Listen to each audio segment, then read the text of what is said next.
Welcome to the project. Tonight, the Catholic Church gets their first ever American-born leader. But what does he think of President Trump? We get to know Pope Leo XIV. A Tottenham win in Europe puts Ange Postecoglou into the record books. So will it be enough to save his job? Come on, you Spurs. And we are some little heroes. What's the best superpower? I would give my brother Isaac the power to shut up. And she's been at the forefront of women's fiction for 30 years. Beloved Irish novelist Marian Keyes opens up about what makes her books impossible to put down. We are live from the lands of the Kulin Nation. It's a huge welcome to Max Rushton and Susan Wilson.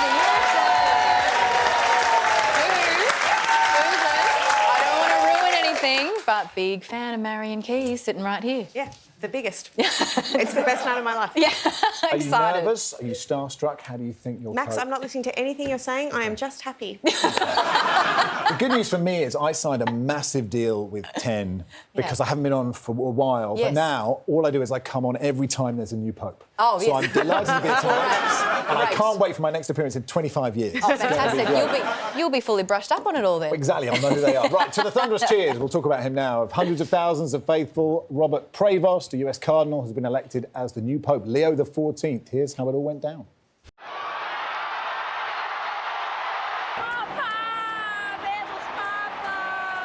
We have a pope, and this is a shocker, guys. He is American. We witnessed history made here late today, the first ever American pope. Cardinal Robert Prevost, now Pope Leo XIV, the head of the Catholic Church. The shock. This is groundbreaking in many ways. La pace sia con tutti voi. It's a beautiful day in the life of the Catholic Church and in the life of every person on earth. How did today feel? Overjoyed. Just wonderful. Just totally overjoyed. We're floating. It was just kind of flabbergasting, honestly.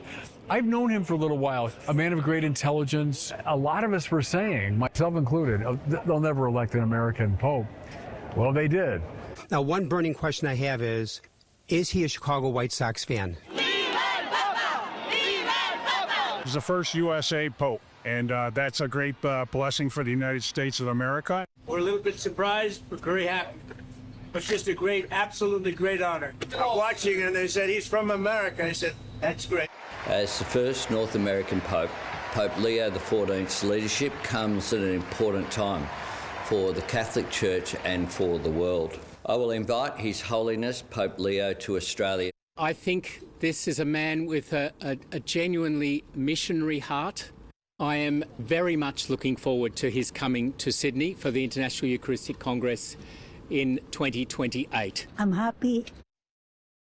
Really happy. Good for the Catholic Church and the country as well, and the world as well, actually. So. Oh my God, I'm so happy and so special. My heart is so full. Joining us from an exuberant Rome is Vatican correspondent Colin Flynn. Colin, an American pope. No one saw this coming. What's the reaction been? Georgie, when I was standing in St. Peter's Square, we saw the white smoke. And then when they came to the balcony and he walked out and they announced who he was, there was an American priest beside me and I had to help lift his jaw off the ground. Everybody was so shocked because, as you heard Bishop Barron say in that piece, he was in the running, but he was like second tier. In fact, Bishop Barron, who you saw there, he said to me, if any American has a chance, it would be him, because he's actually seen as the least American of all the American cardinals. And I say that because for a third of his life, he was in Latin America. He was a missionary in Peru. So he has that, similar to Francis, pastoral outreach. He knows what it means to be close to people who are suffering.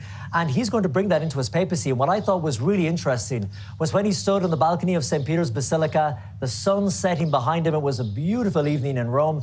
He made a speech where he hit a lot of the key points of Pope Francis's pontificate. He mentioned the environment. He talked about peace. He talked about migrants. In fact, when he first came out, he said, in the words of the risen Christ, my peace I give you, peace be with all of you. So that really appeals to the more progressive left side, let's say, of the Catholic Church. But look what he was wearing. Because Pope Francis famously said, I'm not going to wear the traditional papal attire. I want something simple and white. But actually, this Pope, Pope Leo XIV, he went back to the more beautiful red traditional papal attire, which was a message and a signal to the more right, traditional side of the Catholic Church, saying, look, I'm going to be a pope for you, for them, for everybody. Let's unify. So given the shock, though, Colin, what was it that the cardinals saw in Robert that made them want him as their new pope? I think, Susie, there were two things, because in the pre-conclave meetings where they would tell us every day, here's what the cardinals spoke about, here are the issues that are going to be the driving forces in this conclave, lots of things came up, like reforming the Vatican finances, continuing to tackle the sexual abuse crisis, evangelizing, trying to get more young people into the churches, whereas here in the West, they're becoming more and more empty. But the main thing was unity. We need someone who's going to bring that ideological divide together in the church. And remember, like I said, he's got that pastoral side from his days in Peru, but he also worked for many years right here in Rome in a very important department within the Vatican. So he proved that he could be a missionary, but also he could be an administrator and get a job done. And you need both of those to run the church. Colin, talk to me about the significance of the name Leo. What's the meaning behind that? Yeah, Pope Leo XIV, the last one was Pope Leo XIII, and he was in the late 19th and early 20th century. And he was known as a pope who tried to bring the papacy into the modern times back then. He was also renowned for being a supporter of social justice. He often spoke out against capitalism, and he really championed workers' rights. So it's fascinating that, Cardinal Prevost from Chicago has chose this name to have a papacy in his image, which again would say that we're going to see a papacy that will probably be very much like Pope Francis, championing the underdog, going to the peripheries, and, speaking out for those who are in need. How much do you think the fact that Donald Trump is president of the United States impact the decision to pick an American, and not necessarily an American who is an ally of Donald Trump? You know what, Max? That's a great question, because we thought it was going to work against all of the cardinals, because as you know, famously, Pope Francis had a turbulent relationship with the United States. In fact, he once called out publicly the US Vice President, J.D. Vance, when he used some ancient Catholic theological beliefs to justify their position on their administration policies at the border, the southern border. But then actually, I say that, but who was the last person that Pope Francis met publicly before he passed away? Was J.D. Vance. But we thought that relationship, because it was so fraught between Pope Francis, between the Church and the United States, that would go against the Americans. But like I keep saying, we do not know what happened in the Sistine Chapel. We believe the Holy Spirit was guiding these men. So for some reason, the Holy Spirit up there said it's time for the United States, the first time, to be at the top of the Catholic Church. Colin, thank you for taking us through it, and thank you for all of your coverage. My pleasure, and so great to talk to you always, guys. Thank you. Thanks, Colin. Let's cross now to our US correspondent. That's what the word is on everything America, Steve Clemens. Steve, we just heard Colin call Pope Leo the least American cardinal. What do you make of that? Well, it's a great framing. I mean, while he's the first American pope, he's not an America First pope. And I think that is a really interesting dimension to this. He's a global guy from the south side of Chicago. And I think that, in his life, and at least what we know from his teachings and commentary, he also happens to be a pope that tweets a lot and retweets a lot. And it's a lot about migrants, the poor, the disadvantaged. And so I think it was a good way to frame it. Well, we know that the new pope has voted in several Republican primaries, but has also criticised J.D. Vance. We heard that from Colin as well. What is the relationship, Steve, do you think, likely to be with the White House? Well, I think there's going to be a little bit of a honeymoon, and both Vice President Vance and President Trump have come out and said what a great thing that the Vatican picked an American pope. So it's positive on that front. But after the honeymoon is over, I think it's going to be a train wreck. I think the Pope has a 1.4 billion followers, very big deal, and he's already called out the Vice President and to some degree the President in his tweets. He challenged Vice President Vance in saying, who had written or made comments that first you love your family, then you love others. And now Leo XIV, what we know is Leo XIV, then Robert Prevost had come out and said, no, that's wrong, Vice President Vance. You don't rank your love. Jesus never ranked his love of people. I think it was a very important message. And Cardinal Timothy Dolan of New York had written, who's a conservative in the church, had talked about how important it was to embrace migrants, to embrace the disadvantaged who are being moved around by violence and other issues around the world, and how that was core to America's story. And Prevost, now the Pope, tweeted this out because Dolan was challenging President Trump's anti-immigrant stance. So he's a political guy who's been making the case against these political leaders that they need to have a wider aperture in welcoming those that are in trouble. I mean, President Trump famously doesn't mind people calling him out on social media, does he? What are Trump and his followers making of this appointment? Well, as I said, right now, those in power in the White House are applauding the appointment. Those not in the power, but who are whispering in the ear of President Trump, like Laura Loomer. Laura Loomer is a very big icon of the MAGA right in America. She is known to be someone who went in and told President Trump to fire a number of people in the National Security Council because she didn't feel they were loyal enough, and he did that. And she has tweeted out that this Pope is a Marxist, he's anti-Trump, he's anti-MAGA, and they're basically setting themselves up to be quite hostile to this Pope. Steve Clemens, before we let you go, are the White Sox expecting a blessed season?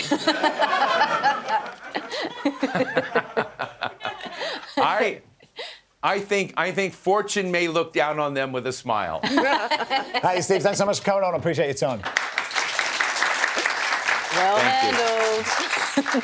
Now, a goat has broken into a church in Texas. Oh, yes, I did actually read those words correctly. Take a look. Oh.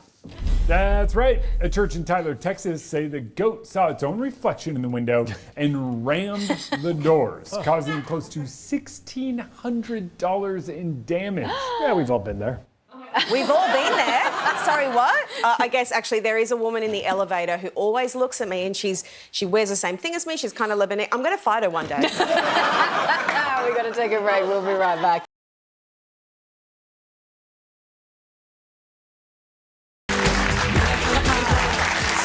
Welcome back. This is The Project. Let's get into today's top stories. And Erin Patterson has held back tears as the jury in her murder trial listened to a police interview with her teenage son today. The then 14-year-old recalled Erin had complained she was too sick to take them to church the morning after the lunch that killed his grandparents and great-aunt. But he also told police she was well enough to drive him to flying lessons that afternoon, more than an hour away. The 50-year-old denies deliberately poisoning her in-laws and has pleaded not guilty. Former Test cricketer Stuart McGill has avoided jail time despite being convicted over his involvement in a $330,000 cocaine deal that was later linked to his kidnapping. The 54-year-old has instead been sentenced to a 22-month intensive corrections order. The judge described his actions as a colossal lapse in judgment. Do you consider it a win today that he's able to walk free? Of sorts. Does he consider it that way? I believe he would, yes. Terrifying footage has emerged of the moment an 18-month-old girl was caught in the middle of a smash-and-grab robbery at her family's jewellery store in Brisbane. A trio of masked thieves showing little regard for the toddler as they used hammers and axes to steal at least $800,000 worth of stock. The girl's mother was eventually able to pull the child to safety. My kid was like crying in the middle, trying to find her way out to find me, and then suddenly I just like grab her and then they were just like taking everything. Can't imagine. A massive moment for Tottenham Hotspur coach Ange Postecoglou, who's become the first Australian to get a team through to a major European final after Spurs defeated Norway's Bodo Glimt in their Europa League semi-final this morning. This victory may not win over his critics in the face of Tottenham's bin fire of a Premier League season at home, which could still cost Ange his job. Yeah, we've had problems for sure. We're stuck together. Every training session, every game we have between now and then is about getting ready for that big game. Well, you can change things. You saw what you did, but you deserve all the credit. It's been outstanding. What a pep talk. This is huge. So obviously we have to talk to the host of the world's biggest soccer podcast, The Guardian Football Weekly. Welcome, Max Rushton. Big fan of the show. Oh, thank you so much. It's great to be on. Georgie and Susie are my favourites, Yes. and I love that guy Max you very occasionally have on. He's not bad. You've got a striking likeness to him. Anyway, we're going to move on because just how big of a deal is this? I think it's a huge deal. The Australian football journalist Sacha Pisani tweeted, look, to think he was an outcast in 2009, right? He was coaching semi-pro Whittlesea in Victoria's state leagues. to get Tottenham Hotspur to a European final, they've been in 6 in their entire history. They last won this tournament in 1984. It's like the second European competition after the European Cup. But Tottenham have never won the European Cup. Right. So, and Tottenham don't win anything, right? My dad's a massive Tottenham fan. They last won something in 2008. So it's sort of generational for him to get there. Yeah. But as we said, they've been really terrible in the Premier League, right? And there are lots of rumours about whether he will lose his job even if Tottenham win. I think it would be so unfair. He is, you know, he's great value for the media. I've been in Australia too long now, so I've been brainwashed. I love the guy. I totally love the guy. That's how we get you. Yeah, it's true. I really pray they win. They're playing Manchester United But do you in the final. think, is the win enough? Is the win enough? Win and he's safe? Lose and he definitely goes, Okay. I think. Win, and I just think the vibes, you felt the vibes in the dressing room there. We saw that clip. I think if they win and you see him holding the trophy, it might just be enough, but Either way, it's a sports movie waiting to be written. 100%. Yeah. 100%. I hope I get to play Ange. You can. Cancel your plans, Melbourne, because Lord Mayor Nicholas Rees has a very exciting announcement. Today here at Melbourne Town Hall, we are holding the biggest meeting that this city has ever seen. A meeting? Who doesn't love a meeting? I mean, actually, who loves it more? It was kind of a competition to see who loves it the most between the Lord Mayor and Premier Jacinta Allen. The investment in public services that working people and families need. Premier, I'm very sorry. You've got to go, I and I've need got to go. go. You keep going. No, I've actually got to go as well. No, it's actually I who must go. I am Spartacus. Anyway, who stays, who goes? Is it the Lord Mayor or the Premier? Yeah, you go. I've got to go. Sure, okay. All right. Thanks, Premier. No, I can send you. All right, thank you. It's so awkward. They were actually going to get in the same Uber pool, but really, that could have been an email. Why do they make everything so awkward? Okay, we got to go to a break. We'll be right back.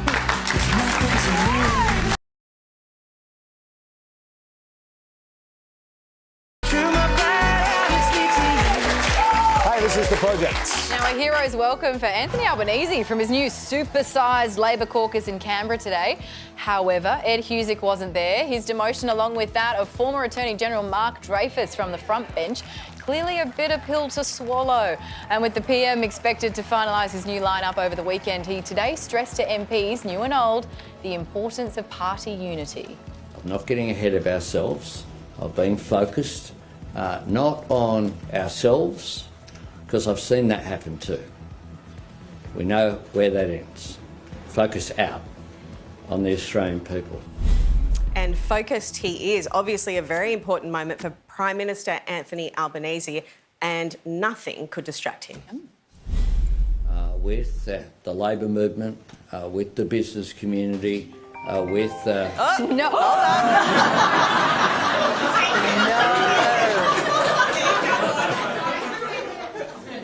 And make sure no one ever... no one should leave their phone on in the The boy is back and he's killing it, as every Senate comedian knows. When you're hot, you're hot. Watch him work the room. I haven't written off any held seat. And we'll wait and see what happens. Hold on, how's he going to handle it?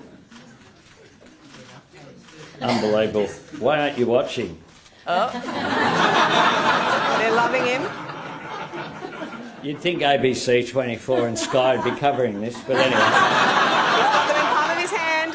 Come on. To the viewers at home, stop ringing. Thanks very much. He was killing it so much, I thought this is how it was going to end. Oh. Very nice. Yeah. Very nice. Why didn't he not put it on silent the first time? He loves the attention.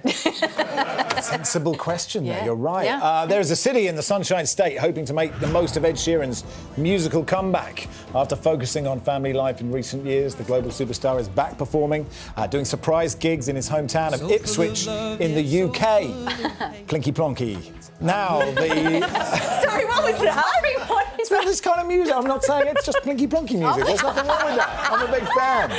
How do didn't know there was a genre. You know, there are some music radio stations I never get that gig. Now, the mayor of Ipswich in Queensland reckons it's their turn, even if they don't have a castle on the hill, which is apparently one of his lyrics. Well, she's actually sent out the formal invitation. Ipswich Mayor Teresa Harding joins us. Mayor, how did this all come about? Oh, well, welcome to Ipswich in Australia, and this just came about because a local radio station asked if we should invite him out, and we said yes. Are you going to take him to that pub that you're at? Absolutely, I'm at the Hotel Commonwealth, which is a pub that's 115 years old. Thing is, Teresa, like Friday night, 7 o'clock, you've told them to be quiet behind you, haven't you? They can make as much noise as they want if they want to. Please don't, because the project is on at the moment. Now, can you tell us, are you a proper Ed Sheeran fan? I mean, it feels like a stitch up to say, come on, tell us your favourite song, but where does he rank in your favourite artists, Teresa? Well, I'm a certain age that 80s is my favourite genre, but I am a big fan of Ed, and probably my favourite songs would be Castle on the Hill and Perfect. Oh, yep, great choices, very safe but good. So you have reached out, but has he responded? He hasn't yet, sent it off yesterday. And look, we've got so much to do here if he comes here. Ipswich is a really family-friendly city, and he's now got a wife and a couple of kids, so if he comes out, he can come out to Queen's Park.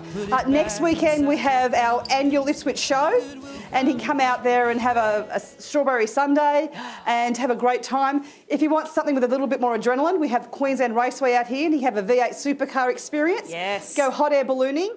Or we also have the largest Air Force base in Australia here, so we'd have to talk to the Air Force to see if we can give him some new thrills. Now, we have a mutual friend, the comedian Omid Jalili, so I texted him and I said, look, could you get Ed Sheeran to come on the project at around 7 o'clock in the evening? So, ladies and gentlemen, really pleased to say, joining us on Zoom... No, he hasn't made it yet.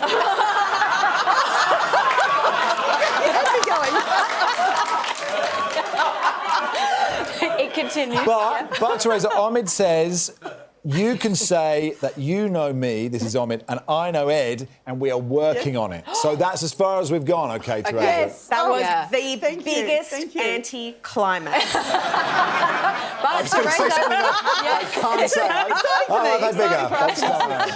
That's 6 degrees of separation, though, Mayor, so I think that's pretty good. We cannot wait. We'll be following this story so closely. Please keep us posted. Teresa Harding, thank you so much for joining us. Thank you so much. I was going with that one. Anyway, after the shortest conclave in a century, the new Pope has been elected. The choice of Cardinal Robert Prevost was a surprise to most. So who exactly is this new Pope? Just hours ago, the first ever American Pope introduced himself to the world. La pace sia con tutti voi. The world now asking just who is this new pontiff?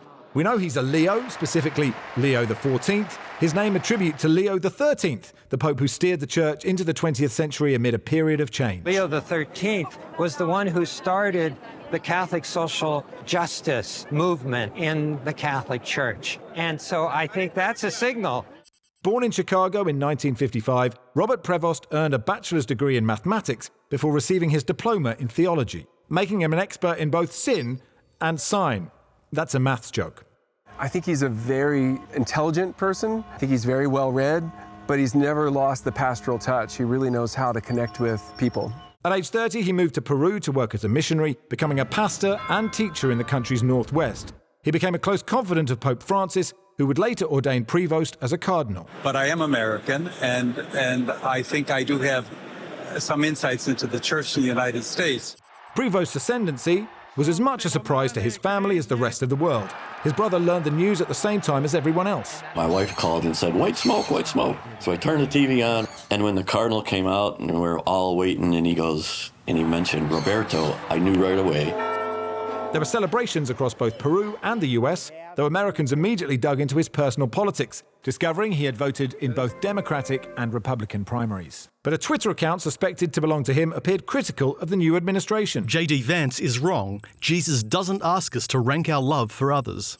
But a more crucial question of partisanship for his Chicago hometown, does he support the Cubs or the White Sox? Wrigley Field immediately put up a sign claiming him as their own. Hey, Chicago, he's a Cubs fan. But his family say they jumped the gun. Yeah, he was never, ever a Cubs fan, so I don't know where that came from. He was always a Sox fan. But above politics and sport, there is one factor that could inform his papacy above all others. Leo XIV isn't just the first American pope, he's also the first Augustinian, an order within the church that follows the rule of St. Augustine, devoted to community and service to others.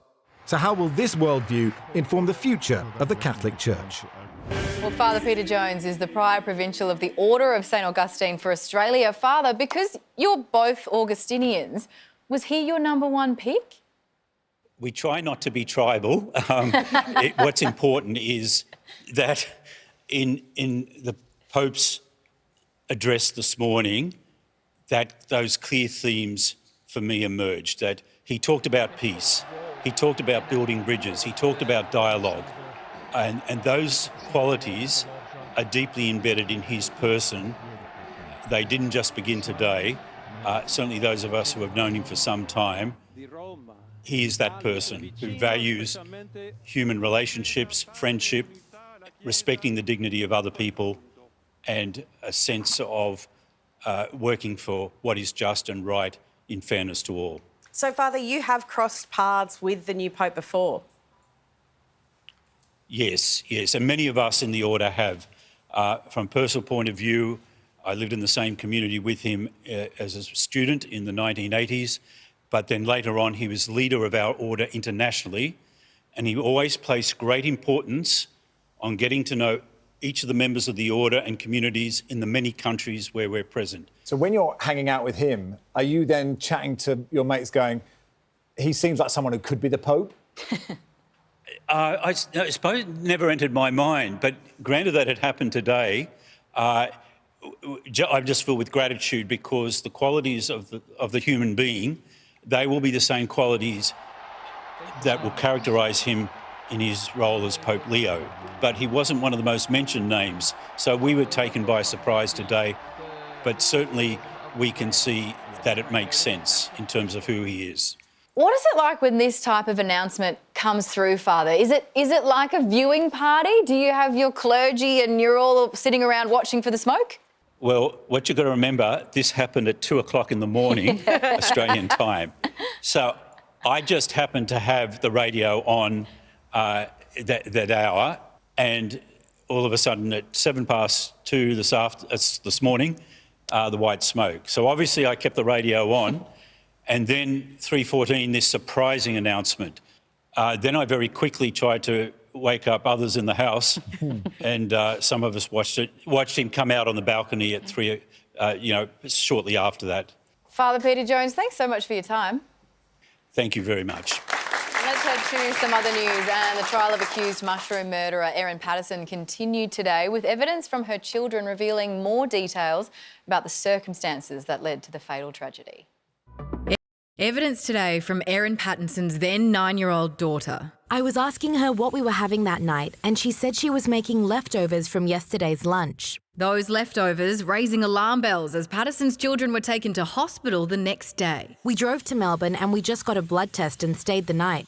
They wanted to make sure my brother and me weren't feeling sick or weren't sick, so they just had to take a blood test. Also giving evidence, Erin's son, confirming his sister's account. At midday during science, Dad came in and said Mum's unwell, she's gone to hospital, and they want me and my sister to go too. Evidence from Patterson's son revealing a troubled parental relationship. Very negative. Dad does a lot of things to try and hurt Mum. Erin's son returned home after lunch, testifying he only saw white plates on the table, which he helped clean up. And confirming Erin made dinner for herself that fateful night, but didn't eat it. The trial is set to continue on Tuesday. And in more of today's top stories, the Liberals will vote for a new leader at a party room meeting in Canberra on Tuesday.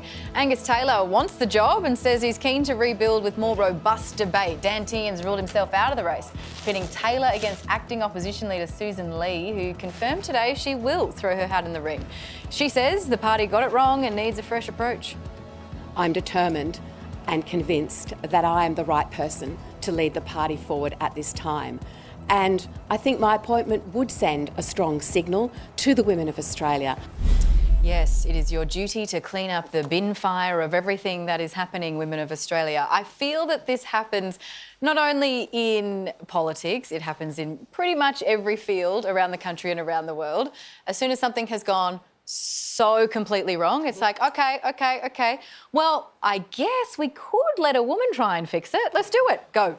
It feels like a poison chalice, though.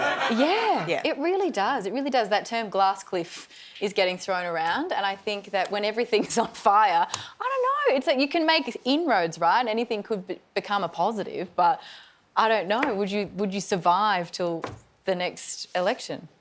I can't think of any men that are making the world a worse place at the moment, personally. No? None? What if we pushed you? None.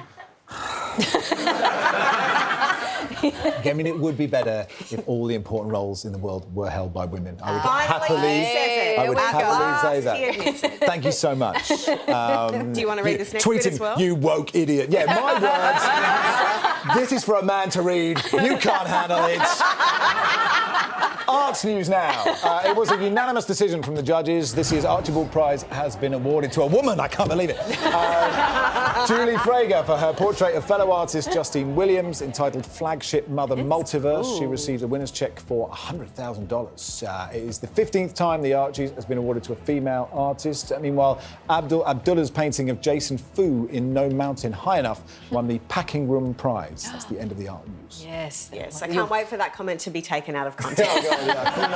Just tweet that a bit. Yeah, go on. Well, That's now fine. it's time to see what the weather is going to be like over the Mother's Day weekend. Those women, God, they're just around everywhere. So, here to put the mom in thermometer is our very own high-pressure system. It's Satellite Susie. Thank you so much. Georgie Tunney, a.k.a. Human Sunshine, and Max Rushton, you are here as well. First, to our nation's capital, Canberra. I believe I'm pronouncing that correctly. It will hit 20 this weekend, and 20 is also the number of seats the Liberal Party managed to scrape out of the election. Snap! Now, Sydney, did you guys pick a Pope too? Because I'm seeing a lot of white clouds. Yep, with 22 on Saturday and 23 on Sunday. Melbourne, you're 21 and sunny, like I was. Look at me now. Don't you dare waste your youth, you hear me?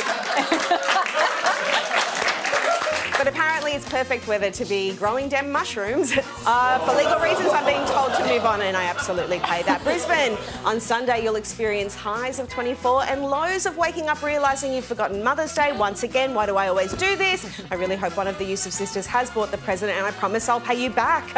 Just put my name on the card, please. Anyway, Perth, sunny with some cloud, and you know what they say, 26 and 27, perfect for picnics, too old for Leonardo DiCaprio. Adelaide, great weather to kick off Chardonnay May, which is real. It comes just after Merlot Muscat and Malbec March. Of course, it's followed by Goon June. And remember to replenish your supply in July so that you make it all the way through to Pinot November. And what do we drink in December? Gin. Hobart, with tops of 18, why not head indoors and marvel at your famous vagina wall? Or you could visit Mona. It's not rude, it's art. Darwin, max 34 with southeasterly winds. In the studio, Max, it's 46, married, 2 kids, so British, mostly sunny with cloud increasing. That's all from Satellite Susie. Say Happy Mother's Day to your thermometer. It's the only weather report you need. I really enjoyed that. Yeah. Thank you. I had a great time. And there's Finally. more of this coming up next.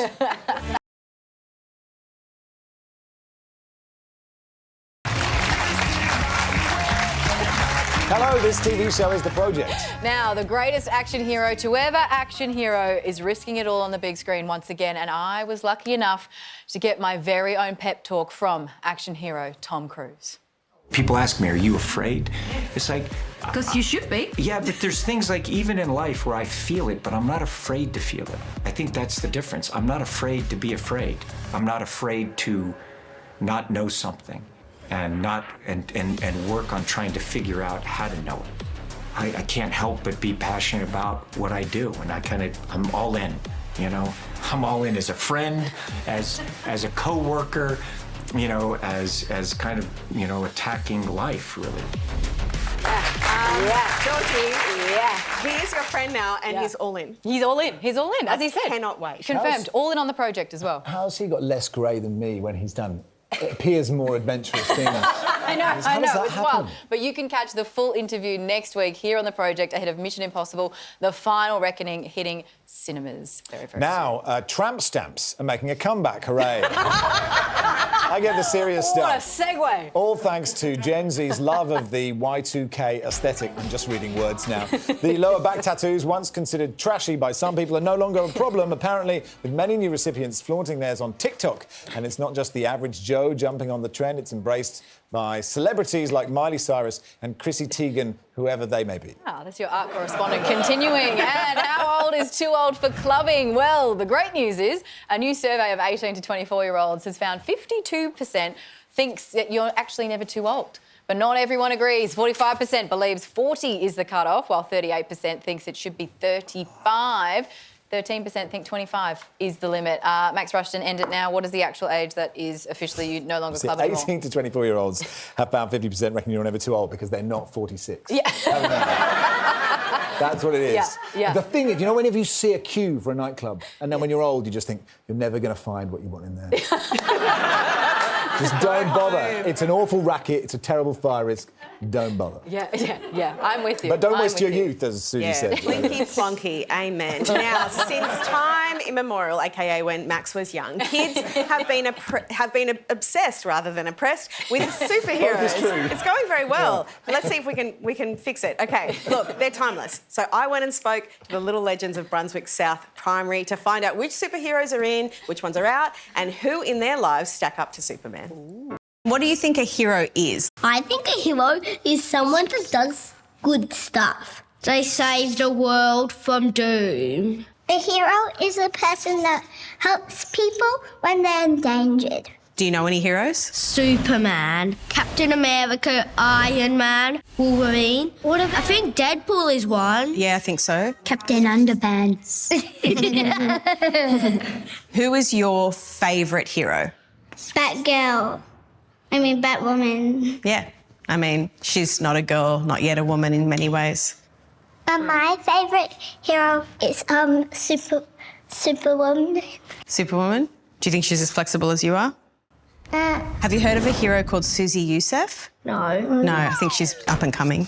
If you could have any superpower, what would you want to have? Strength. Strength?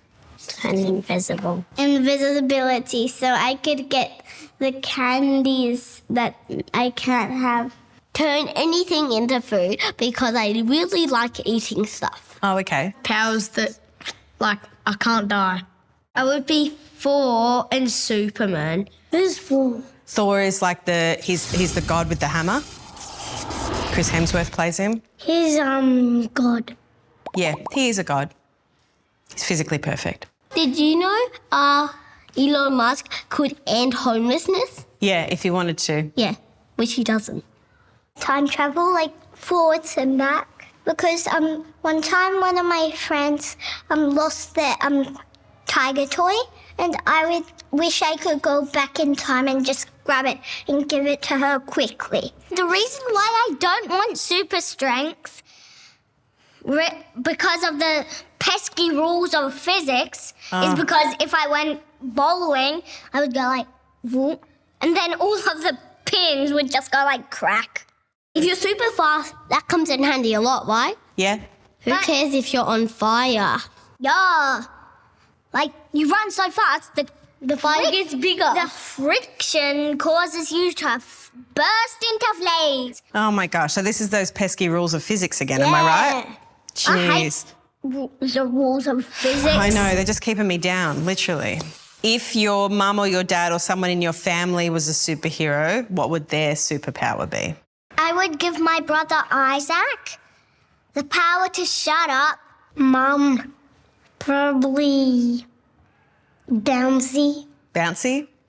My dad, strength, laser eyes, invisibility, and invincibility. If you could give your sister a superpower, what would you give her? Weakness, because I hate her. She's annoying. I reckon I would give my brother invisibility, and my dad, he can shoot lasers out of books. That is awesome. Book laser man. Laser book guy. Who would you say is the biggest role model in your life? My baby brother. Your baby brother. He's your role model? Yeah. Yeah. I love when he laughs because it sounds really cute. My brother's my mum, especially my dad. What do you love about your dad? He teaches me a lot of stuff and he's very kind to me. My mum or you? Oh, my gosh, that is unexpected and making me emotional. My uncle, because he does big warm hugs. Mum, she's really nice and she always makes me smile when I'm sad. Thank you so much, Brunswick South, and a very happy Mother's Day to all the mums of those very incredible children. Oh, amazing work, Susie. We've got to take a break because we've got to sort out those pesky rules of physics. We'll be back. We'll be back.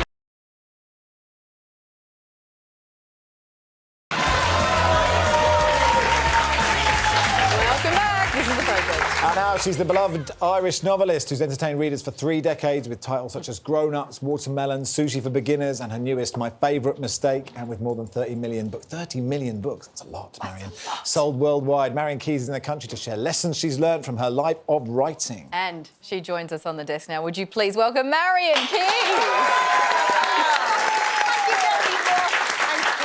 Marian Keyes, I would like to begin by thanking you for being one of the most important writers in my life. I absolutely adore your writing. I think you are brilliant and hilarious, but also your writing is poignant and amazing. And I think for a lot of human beings, you somehow manage to take dark material and make it not only relatable, but it connects people and it's so funny. That's just so from lovely. the heart. Thank adore you so much. Now, I have 5 sisters. I asked them, do all you? Marian Keyes fans, and I asked them, what would you ask Marian Keyes? Okay, go for and it. I won't say Lovely. which one because it's rude. She said, Joseph Armstrong. Have you ever loved anyone like him? And did you ever have sex that epic? So he obviously a character from the new book. Yes, yes, Narky Joey. Well, the thing is, I think everyone, well, in every woman's life, we've had our bad boy days. That's all I'm going to say. Okay. It's enough. You know, we proceed through it. We enjoy ourselves in a very tormented kind of a way while we're going through it. There are times of great highs, would we call it, and then an awful lot of times waiting for the phone to ring. And then suddenly we emerge and we're adults and then we don't do that anymore. Yes, hopefully. But yeah, what a lovely question. Yeah, that's just brought it back a whole load of confused but pleasant feelings. I will ask you one other question from the use of sisters. One of my sisters asked, what is your favourite word in any language? Oh my God. Okay, it's just shenanigans. Shenanigans is just such a great word. Like, it sounds like it is. Do you know what I mean? It sounds like dancey. It's shenanigans. It's a kind of a celebratory word. There's ups and downs in it, and it starts with S and it ends with S. And yeah, like we've all had shenanigans with those bad boys. Yeah, exactly. Yes. I'm always fascinated by the writing process, but I can never think of anything interesting to ask about the writing process. But I was interviewing, excuse the name drop, Richard Osman, and he said that you gave him a candle, right, to put in front of him, you know, and you light the candle and you've got to, keep writing until the candle burns out? Not exactly. I did give him a candle, but that is lovely. Just me and my Not because he was a bad boy, right? No. Me and my close friend Richard, we were discussing our process. You know how it is. No, we weren't. Right. I love my job and I feel really lucky to have it, and I'm not much good at anything else. But I find the whole thing every day very scary because it comes from your subconscious and it's like kind of trying to build a new door every day. And I'm not in any way religious, and I found this whole coverage of the Pope a little bit... We haven't mentioned it today. No, I noticed you haven't. I was grateful for it. But by lighting a candle, I'm kind of asking the universe to give me, you know, some sort of... You know, it just...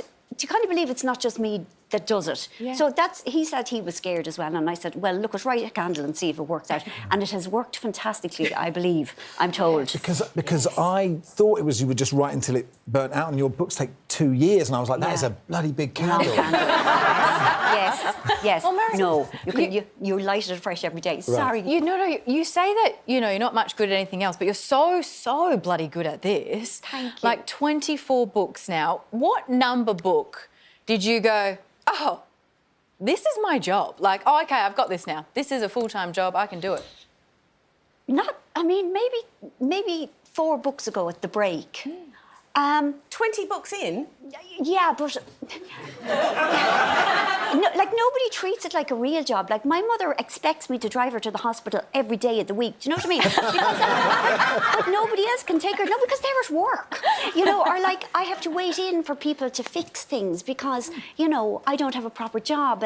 And then there's so many people who will tell you that it's not a proper job. And just, it does seem sort of ridiculous, kind of sitting there and making up stories. Like that in other circumstances could be construed and, you could be hospitalised for it. But around that time, I just kind of thought, yeah, look at me. I wrote a book. People are reading it. Well, but those books now are also becoming very successful series, and Netflix has picked up Grown Ups. Is that something that, very quickly, because we are running out of time, but is that something that fills you with joy, or is there a little bit of apprehension being like, please don't bugger it up? I am so excited. Grown Ups is being adapted by an amazing Australian woman, Samantha Strauss, who did Apple Cider Vinegar. Like, she is amazing. She's so talented.